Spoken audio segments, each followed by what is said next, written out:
Um, can I just ask you, can you remember your first comedy gig and why you decided to do it? First comedy gig in Birmingham, 1998. Didn't have any money or any marketable skills, and over here felt like, you know, a fuck it kind of thing anyway, so it was more of a fuck it, and I'll try it and see, without any idea that I might have any aptitude for it, just fuck it. At the very least, I'll be able to tell the story later. Yeah. I did stand up in Britain, yeah. So do you remember how that gig went and what happened from that point? When did you realise, oh, I can make something of this? I was pretty lucky. I mean, like a lot of comics, you know, they have a love of stand-up before they get in it. They've been watching it for a while, and it's something that they wanted to do. I was just kicking it, and the audience knew that it was my first time, so they were really quite generous. But I did, in my first 10 minutes, with my 10-minute set, I did about 3 or 4 jokes that seemed to shake the room up pretty good. And crucial, because since I didn't come in wanting it, if the first gig hadn't gone well, I might not have done it again. But since it went well enough, I thought, and I did maybe 5 or 6 gigs before I eventually wrote a set. Because I didn't have any jokes in the beginning, just attitude and an accent. And yeah, so that's how it pretty much came about. So what advice would you give to kind of young stand-ups trying to get into it? Try not to get anybody pregnant early. Try to move as far away from home and all that's familiar, at least for a year. Doing that you'll be free to create whatever identity for yourself that you wish. Because staying with what's familiar, you're encouraged to always be what you've been. And have every new experience that you can. Embrace it and explore it, the good ones and the bad ones. Fun, wonder, grief, experience what all those emotions have to offer. And it'll give you some grounding in when you're talking about a subject. It's not just being funny. You can just be funny. You can learn the techniques of being funny. You can do pub jokes in a funny way. You can knock the microphone stand over. Or you can be funny, but if you want your jokes to have some impact, then plenty of life experiences, and train yourself to be fearless in your discussion of them. And you practice that not on stage so much, but in your life. Engage people that you can have open conversations with and explore things with. And that'll inform your writing. And learn how to write jokes. Learn that there's a very simple technique. You can learn it in an afternoon of basic joke writing. And it's like learning music. Once you know what the notes are, then you're free to improvise around them as much as you like. But you have to know what the rules are before you break them. So, yeah.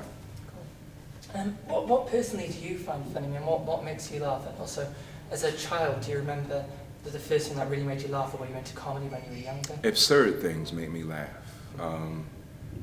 Farting makes me laugh. When I fart, I piss myself. And particularly if I fart and it's around someone who gets really upset about it. Oh, I'm in tears then. There's something about the agony of someone else. Because there's certain people, like I've gone out with certain women who it's really upsetting to them. And it's so absurd to me that a bit of invisible smelly wind could upset you like this. Just, So that, I might have revealed too much then. I like the humor of Family Guy. Hit and miss for me, but when it hits, it cracks me up. It's odd because like my style of comedy and what I do that makes me funny is not what makes me laugh necessarily. It's the way I do it, and I'm often surprised when people find what I say funny.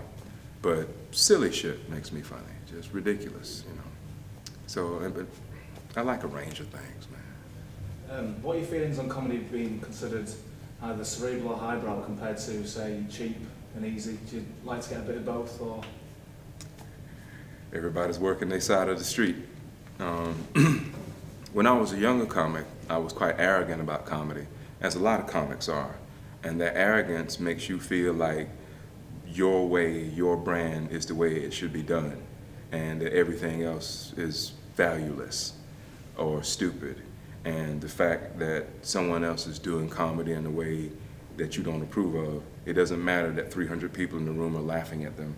They're stupid. And that's wrong.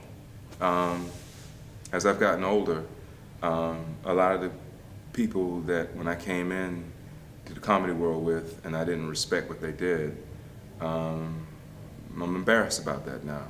I see the artistry and the technique and the work involved, and a lot of comics, they do what the great ones do. They make it look easy. And so yeah, for that reason, I like a lot of different comics for a lot of different reasons. And yeah, stuff like that. I saw you a couple of years ago here doing Edinburgh preview, I think, for Fuck You in the Age of Consequence, I think it was called.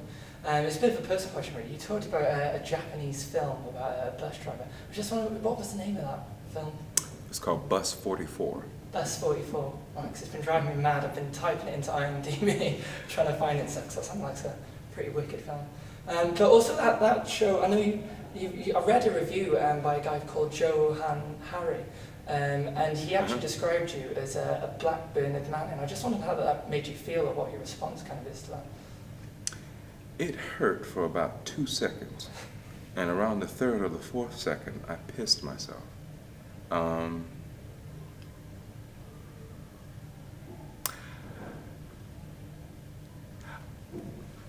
do I put this? I like the idea of reviewers. I think reviewers are necessary, and I also think that, like most other things, reviewing can be an art form.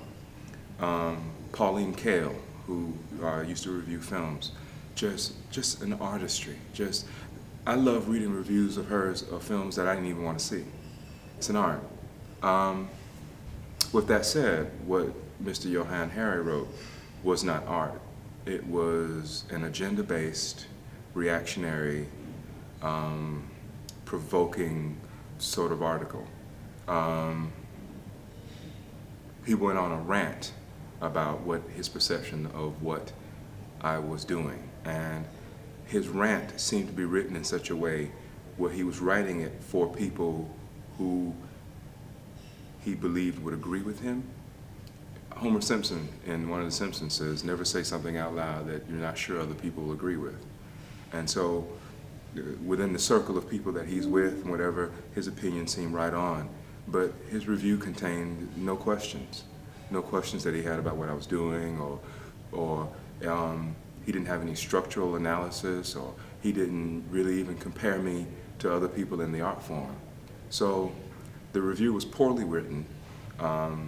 I don't have an edge against him. I don't dislike him. I just think he's a poor writer, and it's a bit embarrassment to people who actually do write good reviews. Okay, I mean, obviously, I just wonder what your opinions were on kind of offensive comedy or not, or what people perceive as offensive. And also, do you think as a black comic working to like a large white class audience, do you think that's always going to be an issue? And is there anything wrong with that being an issue? Or do you think kind of black comedians can get away with that? Because I mean, I think even Stephen K. Amos, who's more British than I am, he still kind of plays up to it a little bit. Do you think that's always going to exist, or do you think there's anything wrong with that always existing? Or? Well, your first question about offensive comedy, what's offensive is relative. And also, the most offensive thing you can think of can be made funny to a middle class audience if it's done well. The thing with Jonathan Ross and Russell Brand, it wasn't particularly offensive, it just wasn't done well. If it had been done more smoothly or slickly or with more thought, would have just gone to by and by. But it was just done in a very crass way. So that was the problem with it. And in terms of race with an audience, I think it's changing. I think it's not the issue that it once was. I think with the internet and exchange of information, with younger people coming along who don't have the same biases and hang-ups that their parents did, I think it's shifting. And actually, it's one of the good things about educating young people so poorly. They don't know the old ways. So, and it's one of the reasons, if you don't, as a comic or as an artist, if you don't recognize the change in the times, then that's when your work becomes dated. And unlike any other art form, comedy dates faster than anything else. Comedy is so much of its moment. So things that made you piss yourself 5 years ago, you look at it and like, I see what they're doing. It's constantly changing.